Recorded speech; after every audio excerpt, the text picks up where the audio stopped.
बिना कद्दूकस किए बहुत कम दूध से भी बहुत अच्छा हलवा बनकर तैयार होता है और टेस्ट में बिल्कुल शादी या पार्टी जैसा ही लगता है।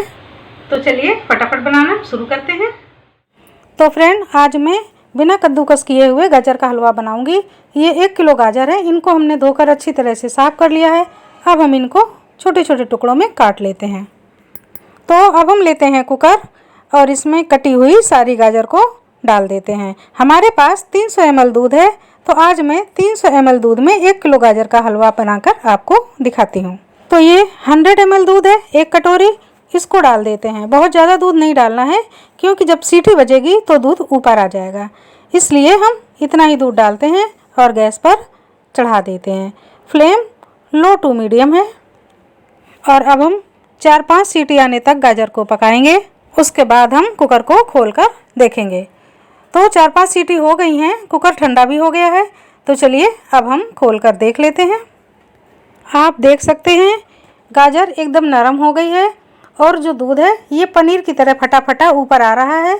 पर चिंता मत कीजिए, इसका स्वाद बहुत अच्छा आता है। तो अब हम चम्मच की सहायता से थोड़ा इसको मैश कर देते हैं। इसके बाद हम लेंगे एक मैशर और इसकी सहायता से हम पूरी तरह से गाजर को मैश कर देंगे।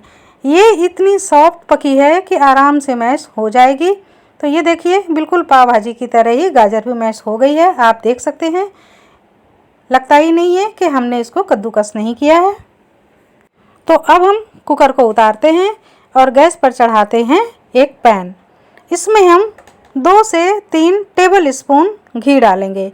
फ्रेंड, अगर दूध कम है तो घी का यूज़ ज़्यादा किया जाता है। अब हम इसी घी में ड्राई फ्रूट भून लेते हैं। तो जो भी ड्राई फ्रूट अवेलेबल हो या आपको पसंद हो, आप उनको भून लीजिए।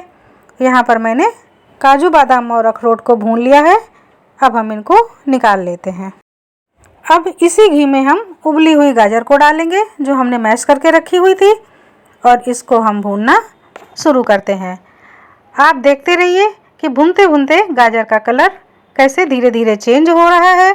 तो धीरे धीरे हम इसी तरह से गाजर को भूनते जाएंगे और जब गाजर में घी अच्छी तरह से समा जाएगा तब हम इसमें दूध डाल देते हैं।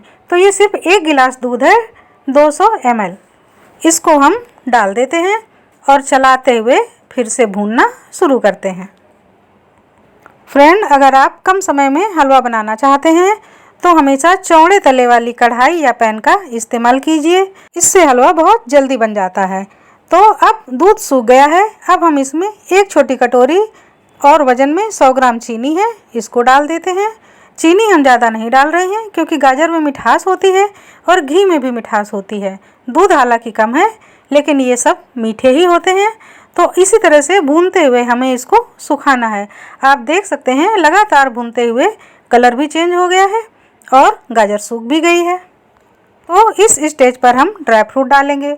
तो जो ड्राई फ्रूट हमने भूने थे उसमें किशमिश और मिला दी। अब हम इनको डाल देते हैं, अच्छी तरह से मिक्स करते हैं और फिर से हमें अपने मनपसंद कंसिस्टेंसी तक हलवा को भूनना है। आप कितना ज़्यादा सूखा हलवा चाहते हैं उस तरह से भूनें। अब हम डाल देते हैं इलायची का पाउडर, इससे खुशबू बहुत अच्छी आती है। इसको भी मिक्स कर लेते हैं। सारा काम हमको लो टू मीडियम फ्लेम पर ही करना है। अगर आपको लगे कि फ्लेम तेज़ है तो फ्लेम को बिल्कुल स्लो कर दें और धीमी धीमी आंच पर भूनें और बीच बीच में चेक करते जाएं कि हलवा कितना गाढ़ा हुआ है।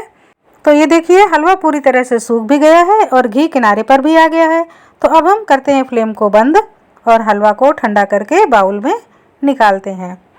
बहुत अच्छा हलवा बनकर तैयार हुआ है और मेहनत तो बहुत कम लगी है। पता ही नहीं चला कि हमने हलवा भी बना दिया, क्योंकि कद्दूकस तो हमने किया ही नहीं, इसलिए हमको समझ ही नहीं आया कि हलवा कितनी जल्दी बन गया।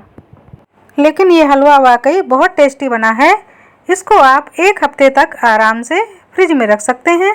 तो फिर चाहे घर में मेहमान आए, बच्चों को टिफ़िन में देना हो या हस्बैंड को ऑफिस में, सब जगह आप इस हलवे को सर्व कर सकती हैं। तो थोड़े से ड्राई फ्रूट और डाल दिए। ये देखिए शानदार हलवा बनकर तैयार हो गया है। तो फ्रेंड, आप भी अपनी फैमिली में इस हलवा को बनाइए, खाइए, खिलाइए और मुझे कमेंट बॉक्स में लिखकर बताइए कि मेरी रेसिपी आसान है या नहीं। धन्यवाद।